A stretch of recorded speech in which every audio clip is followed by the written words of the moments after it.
वैसे तो शायद एल्विश यादव को सस्ती चीजों का शौक नहीं होगा, लेकिन दोस्त चुम से पंगा लेना जरूर महंगा पड़ गया है, क्योंकि अब उनको एनसीडब्ल्यू की तरफ से समन भेजा गया है। रणवीर अलाहाबादिया हाल ही में लोगों के बीच अपनी स्टेटमेंट को लेकर काफी गाली खा रहे हैं, और इसी तरह से केस में पहले एल्विश यादव रणवीर से पहले से गाली खा रहे हैं, लेकिन अब उनकी मुश्किलें बढ़ गई हैं। दरअसल कुछ दिन पहले एल्विश यादव ने अपने पॉडकास्ट में बिग बॉस 18 के कंटेस्टेंट चुम दरांग को लेकर एक बेइंतहा घटिया बयान दिया था। इस पॉडकास्ट में उनके साथ रजत दलाल भी थे। साथ ही उन्होंने चुम के नॉर्थ ईस्ट से होने को लेकर भी एक काइंड ऑफ रेसिस्ट कमेंट कर दिया था। एल्विश यादव को अब नेशनल कमीशन ऑफ वुमेन की तरफ से इस मामले को लेकर समन भेजा गया है, जिसमें उन्हें 17 फरवरी को पेश होने के लिए कहा गया है।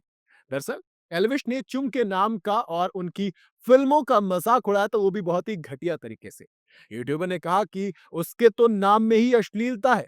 देखो, उसका नाम चुम है और काम उसके गंगूबाई वाले। इसका जवाब भी दिया था उन्होंने। रजत दलाल ने कहा कि गंगूबाई, जी हाँ। इस मामले में फिर चुम ने अपनी आवाज उठाई और सोशल मीडिया के जरिए दोनों को काफी लताड़ा। उन्होंने कहा कि दोनों ने न सिर्फ उनके नाम का, बल्कि फेमस डायरेक्टर संजय लीला भंसाली का भी अपमान किया है, और कहा कि दोस्त इस तरीके की आवाजें अब नहीं सही जाएंगी। तुमने कहा कि हम सभी को ह्यूमर और हेट के बीच में एक लाइन बना लेनी चाहिए। अपने फिल्म के बारे में बात करते हुए उन्होंने कहा कि मैंने गंगूबाई में काफी मेहनत की थी।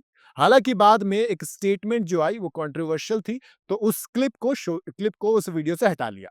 लेकिन इस मामले में जब रजत दलाल से बात की गई, तो उन्होंने कहा कि पॉडकास्ट स्क्रिप्टेड था, हमने खुद से कुछ भी नहीं बोला। एल्विश ने पूरे मामले में ज्यादा बात नहीं की। एल्विश ने भी सिंपल यही वाली चीज कही कि देखो, ये सही नहीं है। मैंने तो कुछ और बोला था, आप लोगों ने गलत मतलब निकाला। मेरी वो स्टेटमेंट थी ही नहीं। जबकि उन्होंने कहा था कि भाई करण को पक्का कोविड होगा, वरना चुम किसको पसंद आ सकती है? उसका टेस्ट ही खराब है। इसके तो नाम में ही अश्लीलता है। नाम चुम और काम गंगूबाई वाले। अब बताओ, इसमें मतलब इसमें कहाँ से हम लोगों को समझने में गड़बड़ हो गई? क्योंकि एल्विश ने कहा कि आप ही लोग अनपढ़ जाहिल हो। मैंने तो कोई भी नहीं बोला, मैंने तो सिर्फ चुम बोला था। अब यार मतलब उन्होंने कहा कि देखो, मुझे कोई नेगेटिविटी तो नहीं चाहिए। अगर मेरे बोलने से खराब लगा है तो मैंने वो वीडियो डिलीट कर दिया। एल्विश ने डिलीट कर दिया। रजत ने कहा कि वीडियो स्क्रिप्टेड है। फिर अविनाश मिश्रा आए और कहा कि एक बात बता यार, अगर स्क्रिप्टेड भी था तो जब तुझे स्क्रिप्ट दी गई थी तब तूने बोली क्यों? क्या पढ़ा नहीं था तुमने? क्या पढ़ने से पहले सोचा नहीं? और मेरे हिसाब से तो स्क्रिप्ट एक बहाना है। कहा कि मैंने तो फ़ोन भी लगाया था रजत को, और रजत को इतना समझ में आ गया है कि आज के बाद ऐसी कोई भी लाइन नहीं बोलनी है। और असली कहूँ तो देखो, था भी गलत, बेइंतहा गलत था। हर कोई उनके खिलाफ था इस चीज़ को लेकर।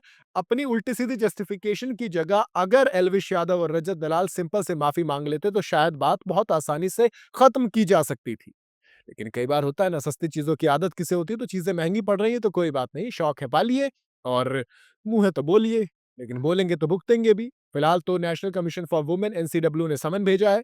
बाकी दोस्त, आपको क्या लगता है, क्या वाक़ई में गलती थी, स्क्रिप्टेड थी? मुझे तो नहीं लगता कि एल्विश के पॉडकास्ट में कोई एल्विश से स्क्रिप्ट देकर कुछ ऐसा बुलवा सकता है, और अगर स्क्रिप्ट भी दी गई थी तो एक बार पढ़ के सोच लेते कि ये गलत है, क्योंकि अविनाश ने भी कहा कि रजत समझ गया कि उसने गलती कर दी है। बाकी आपको क्या लगता है, क्या माफ़ी माँगने से चीज़ें खत्म की जा सकती थी? आप अपनी राय कमेंट में ज़रूर बताइएगा। वीडियो अगर आपको पसंद आई हो तो इसे लाइक और शेयर ज़रूर करें, और जाते-जाते चैनल को फॉलो और सब्सक्राइब ज़रूर करते जाइएगा।